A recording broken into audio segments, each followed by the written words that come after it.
Hi friends, നമ്മൾ കുറച്ച് കപ്പലണ്ടി വാങ്ങിയിട്ടുണ്ട്. കപ്പലണ്ടി തിന്നാൻ എല്ലാവർക്കും ഇഷ്ടമാണെന്നറിയാം, പക്ഷേ ഇതങ്ങനെ കഴിക്കാനല്ല, നമ്മൾ വേറെ ഐറ്റം ഉണ്ടാക്കാനായിട്ടാണ്. അപ്പം അതെന്താണെന്ന് നോക്കാം, പോകാം വീഡിയോയിലേക്ക്. ഇത് 5 ഞാൻ വാങ്ങിയിരിക്കുന്നത്. ഇപ്പോൾ വീടെത്തിയപ്പോൾ കുറച്ച് തണുത്ത് പോയിട്ടുണ്ട്. അപ്പോൾ എന്തായാലും നമുക്കിത് നോക്കാം, തുറന്നെടുക്കാം.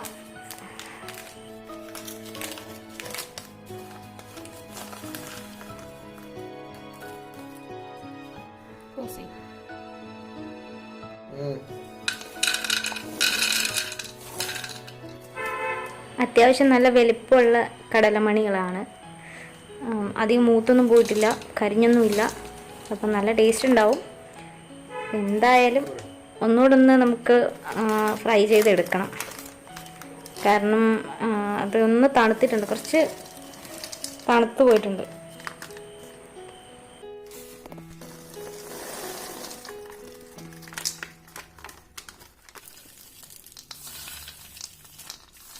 എല്ലാം നല്ല കടല. അപ്പം എന്തായാലും നമുക്കൊന്ന് ചൂടാക്കാൻ വെക്കാം. ഒരു പാനിൽ വെറുതെ എണ്ണയൊന്നും ഒഴിക്കണ്ട കേട്ടോ, നമുക്ക് വെറുതെ ഒന്ന് ഫ്രൈ ചെയ്തെടുത്ത് വെച്ചാൽ മതി. വെറുതെ ഒന്ന് ചൂടാക്കാൻ മതി. കാരണം അതിൻ്റെ തൊലി പൊളിക്കണേ. തൊലി പൊളിച്ച് കളയുമ്പോഴത്തേക്ക് ഈ കുറച്ച് തണുപ്പുണ്ടെങ്കിലേ അതങ്ങനെ പൊളിഞ്ഞു തരത്തില്ല ശരിക്കും. അതുകൊണ്ട് നന്നായിട്ടൊന്ന് ആക്കാം. നല്ല ചൂടാകുമ്പോൾ അതിൻ്റെ തൊലി പെട്ടെന്ന് പൊളിഞ്ഞു വരും.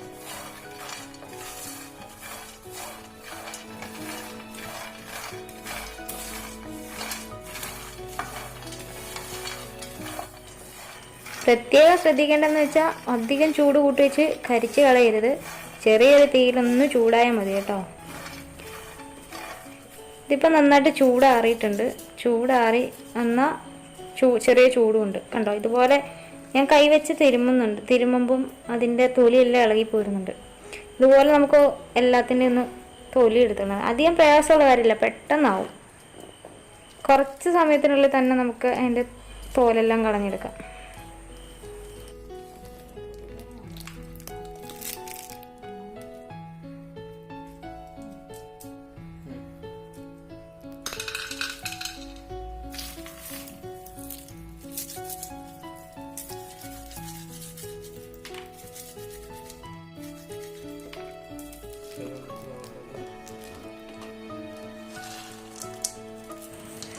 എല്ലാത്തിൻ്റെയും തോലൊക്കെ കളഞ്ഞെടുത്തിട്ടുണ്ട്.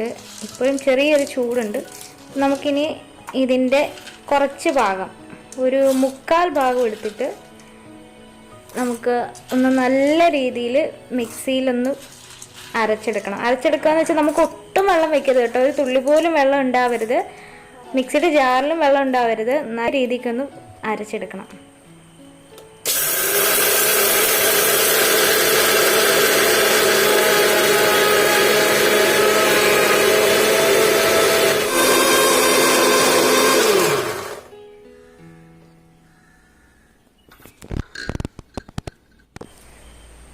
ഇതിൻ്റെ കൂടെ നമുക്കൊരു 3 സ്പൂൺ പഞ്ചസാര വേണം. 3 സ്പൂണിലെ 3 ടീസ്പൂൺ പഞ്ചസാര വേണം.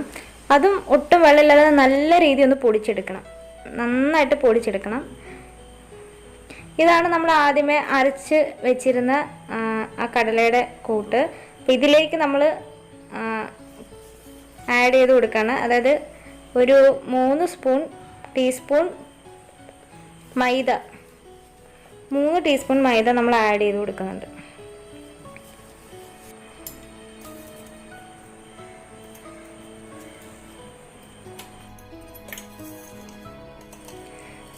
അതിൻ്റെ കൂടെ നമ്മളിപ്പോൾ പൊടിച്ചു വെച്ചിരിക്കുന്ന പഞ്ചസാര മുഴുവനായിട്ടും ചേർക്കാം. അതൊരു 3 ടീസ്പൂൺ ഉണ്ട്, അത് മുഴുവനായിട്ടും ചേർക്കാം. പഞ്ചസാരയൊക്കെ നിങ്ങളുടെ ഇഷ്ടത്തിനനുസരിച്ച് ചേർക്കാം കേട്ടോ. ഇപ്പോൾ എനിക്കൊരു ഇത്തിരി പഞ്ചസാര കൂടുതൽ വേണം, അപ്പോൾ അതുകൊണ്ട് അത് ചേർത്തു. എന്നിട്ട് ഇത് 3ഉം നന്നായിട്ട് മിക്സ് ചെയ്യുക. അപ്പോൾ ചേർത്തേക്കുന്ന കാര്യങ്ങൾ ഒന്നുകൂടെ പറയാം. 3 ടീസ്പൂൺ മൈദ, 3 ടീസ്പൂൺ പഞ്ചസാര പൊടിച്ചത്, പിന്നെ കടല നമ്മൾ അരച്ചെടുത്ത മിശ്രിതം. ഇത് 3ഉം കൂടെ ചേർത്ത് നന്നായിട്ട് കുഴയ്ക്കുക. നന്നായിട്ടെന്ന് പറയുമ്പോൾ ഇപ്പോൾ ആദ്യമേ നമുക്ക് തോന്നും ഇത് കുഴയത്തില്ലായിരിക്കുന്നത്, പക്ഷെ നമ്മളത് നന്നായിട്ട് കുഴച്ചുകൊണ്ടിരുന്നാൽ മതി. അത് നല്ല ഫൈൻ, അതായത് നമ്മൾ ചപ്പാത്തി മാവിനൊക്കെ കുഴയ്ക്കുന്നതിനെക്കാട്ടും നല്ല രീതിയിലായി വരും. ഇതേ ഈ ഒരു രീതിയിലേക്കായി വരും. ഇനി നമ്മൾ മാറ്റി വെച്ചിരിക്കുന്ന ഈ കടല ഒന്ന് ക്രഷ് ചെയ്തെടുക്കണം. അതായത് ഒറ്റ കറക്കം മതി, മിക്സിയിൽ ജാറിട്ട് ഒറ്റ കറക്കം മതി.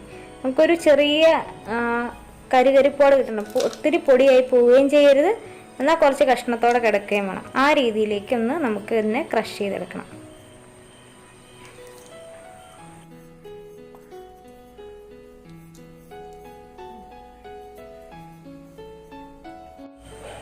നമ്മൾ മിക്സ് ചെയ്ത് വെച്ചിരിക്കുന്ന ഈ മാവിൽ നിന്ന് കുറച്ചെടുത്ത്, ഒരുപാടല്ല, ഒരു വലിയ നെല്ലിക്കയുടെ വലിപ്പത്തിൽ അല്ലെ ഒരു നാരങ്ങയുടെ വലിപ്പത്തിൽ നന്നായിട്ട് ഉരുട്ടിയെടുക്കുക.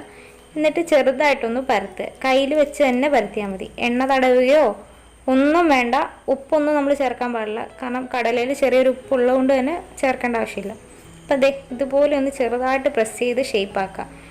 ഇത് തന്നെ ഷേപ്പ് ആക്കണമെന്നില്ല, എങ്ങനെ വേണേലും ആക്കാം, ഇഷ്ടമുള്ള രീതിയിലാക്കിക്കോ.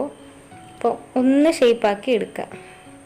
ഒന്ന് ഷേപ്പാക്കിയിട്ട് ഇതുപോലെ ഈ കടലയുടെ മിക്സിൽ മുക്കിയെടുക്കണം. അതായത് ഇതിൻ്റെ നട്ട്സ് വലിയതൊക്കെ ഇതിൽ പിടിക്കണം, വലുതും ചെറുതൊക്കെ പറ്റി പിടിച്ചിരിക്കുന്ന രീതിയിൽ ആക്കണം. ഒരു ചെറിയൊരു കോട്ടിങ് മുകളിൽ വരാനായിട്ട് ഇതുപോലെ എല്ലാം ആക്കണം. ഞാനിങ്ങനെ ആക്കിയിട്ടുണ്ട്, കുറച്ചുണ്ട്. അപ്പോൾ അതിൻ്റെ മുകളിൽ നട്ട്സൊക്കെ വന്നിരിപ്പുണ്ട്. ഇതിൽ നമ്മൾ വേറെ ഒന്നും ചേർത്തിട്ടില്ല കേട്ടോ, ഈ 3 ഐറ്റം മാത്രമേ ഉള്ളൂ. അപ്പോൾ അധികം ബുദ്ധിമുട്ടൊന്നുമില്ല, വളരെ പെട്ടെന്ന് തന്നെ നമുക്ക് ഉണ്ടാക്കാനും പറ്റും. നമുക്ക് ഓവനൊന്നും വേണ്ട. നമ്മളിത് ബേക്ക് ചെയ്തെടുക്കാൻ പോകുന്നത് നമ്മൾ സാധാ നമ്മുടെ പാനിൽ തന്നെയാണ്. നമുക്ക് ഒന്നുകിൽ ഇതിങ്ങനെ ഡയറക്റ്റായിട്ട് തന്നെ പാനിൽ വയ്ക്കാം. അതായത് പാൻ നമ്മളൊരു 10 മിനിറ്റ് മുമ്പ് തന്നെ പ്രീഹീറ്റ് ചെയ്യേണ്ടതാണ്. ചെയ്തതിന് ശേഷം നമ്മൾ തയ്യാറാക്കി വെച്ചിരിക്കുന്ന ഈ ബിസ്ക്കറ്റ് അതിൽ വയ്ക്കാം. ഇല്ല എന്നുണ്ടെങ്കിൽ പ്രീഹീറ്റ് ചെയ്തതിന് ശേഷം ഒരു പ്ലേറ്റിൽ, ഒരു സ്റ്റീൽ പ്ലേറ്റ് ആണെങ്കിലും മതി, പ്ലേറ്റ് അകത്ത് വെച്ചിട്ട് പാനിനുള്ളിൽ വെച്ചിട്ട് അതിൽ ഇതുപോലെ ബിസ്ക്കറ്റ് വെച്ച് കൊടുത്ത് അടച്ചു വെക്കണം. അടച്ചു വെച്ച് ഏകദേശം ഒരു 10 മിനിറ്റ് അടച്ചു വെച്ച് വേവിച്ചെടുക്കാം. അപ്പം ഡയറക്റ്റ് നല്ല ചൂട് കിട്ടുകയും ചെയ്യും. അങ്ങനെ നമ്മുടെ ബിസ്ക്കറ്റ് റെഡി ആയിട്ടുണ്ട്. എന്തായാലും നല്ല ടേസ്റ്റ് ഉണ്ട്. നമ്മൾ അധിക സാധനങ്ങളൊന്നും ഉപയോഗിച്ചിട്ടില്ല, 3 സാധനങ്ങളെ ഉപയോഗിച്ചിട്ടുള്ളൂ. വളരെ രുചികരമായിട്ടുള്ള ബിസ്ക്കറ്റ് തയ്യാറാക്കി കഴിക്കാം. അപ്പോൾ വീഡിയോ ഇഷ്ടമായെങ്കിൽ സപ്പോർട്ട് ചെയ്യാൻ മറക്കല്ലേ. ചാനൽ സബ്സ്ക്രൈബ് ചെയ്യാനും ലൈക്ക് ചെയ്യാനും ഷെയർ ചെയ്യാനും മറക്കല്ലേ. Thank you. അപ്പോൾ അടുത്ത വീഡിയോയിൽ കാണാം.